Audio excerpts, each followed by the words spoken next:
They see my disability, I see my ability. They call me disabled, I call myself differently abled. There are some incidents that happen in your life. Those incidents break you, deform you, but they mold you into the best version of you. And the same thing happened to me. I was 18 years old when I got married. My father wanted me to get married.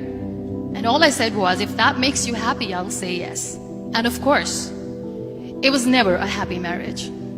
Just about after 2 years of getting married, I met a car accident. Somehow my husband fell asleep and the car fell in the ditch. He managed to jump out, saved himself. I'm happy for him. But I stayed inside the car and I sustained a lot of injuries. The list is a bit long, don't get scared. The wrist was fractured. Shoulder bone and collarbone were fractured. My whole rib cage got fractured. And because of the rib cage injury, lungs and liver were badly injured.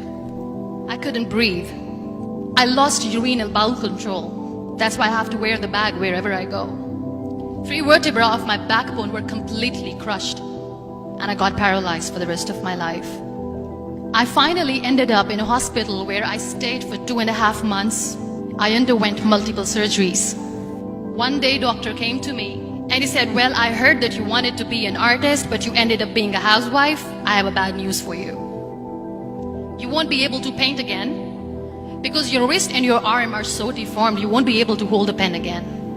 Next day, doctor came to me and said, your spine injury is so bad, you won't be able to walk again. Because of your spine injury and the fixation that you have in your back, you won't be able to give birth to a child again. That day, I was devastated.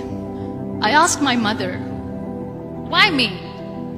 And that is where I started to question my existence. Why am I even alive?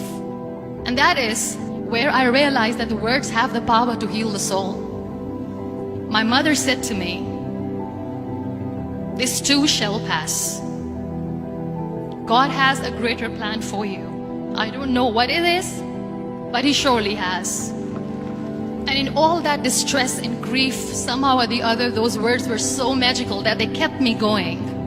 One day I asked my brothers, I know I have a deformed hand, but I'm tired of looking at these white walls in the hospital and wearing these white scrubs. I'm getting tired of this. I want to add more colors to my life. I want to do something. Bring me some colors. Bring me some small canvas. I want to paint. So the very first painting I made was on my deathbed, where I painted for the very first time. It was not just an art piece or just my passion. It was my therapy. And then I was discharged and I went back home. And I went back home and I realized that I have developed a lot of pressure ulcers on my back and on my hip bone. I was unable to sit. There were a lot of infections in my body, a lot of allergies. So doctors wanted me to lie down on the bed straight for not 6 months, for not 1 year, for 2 years. I was bedridden, confined in that one room, looking outside the window, listening to the birds chirping and thinking maybe there will be a time when we'll be going out with the family and enjoying the nature. That was the time where I realized how lucky people are. That is the time where I realized that the day I'm going to sit, I'm going to share this pain with everyone to make them realize how blessed they are, and they don't even consider them lucky. That day I decided that I'm going to fight my fears. We all have fears. Fear of unknown, fear of losing people, fear of losing health, money. We want to excel in career, we want to become famous, we want to get money. We are scared all the time. So I wrote down one by one all those fears. And I decided that I'm going to overcome these fears one at a time. You know what was my biggest fear? Divorce. I was trying to cling on to this person who didn't want me anymore, but I said no. I have to make it work. But the day I decided that this is nothing but my fear, I liberated myself by setting him free. And I made myself emotionally so strong that the day I got the news that he's getting married, I sent him a text that I'm so happy for you and I wish you all the best. And he knows that I pray for him today. Number 2 was, I won't be able to be a mother again. And that was quite devastating for me. But then I realized there are so many children in the world, all they want is acceptance.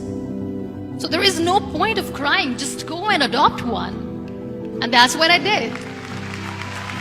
People think that they will not be accepted by the people because we, in the world of perfect people, are imperfects. So I decided that instead of starting an NGO for disability awareness, which I know will not help anyone, I started to appear more in public. I started to paint. I decided that I'm going to join the national TV of Pakistan as an anchor person. And I've been doing a lot of shows for the last 3 years. I became the National Goodwill Ambassador for UN Women Pakistan. And now I speak for the rights of women, children. We talk about inclusion, diversity, gender equality, which is a must. Every time I go in public, I always smile. It's always a big toothy smile on my face, and people ask me, don't you get tired of smiling all the time? What's the secret? I always say one thing, that I have stopped worrying about the things that I have lost, the people that I have lost. Things and people who were meant to be with me are with me. And sometimes, somebody's absence makes you a better person. Cherish their absence. It's always a blessing in disguise. Live your life fully. Accept yourself the way you are. Be kind to yourself. Be kind to yourself. I'll repeat, be kind to yourself, and only then you can be kind to others. Love yourself and spread that love. Life will be hard. There will be turmoils, there will be trials, but that will only make you stronger.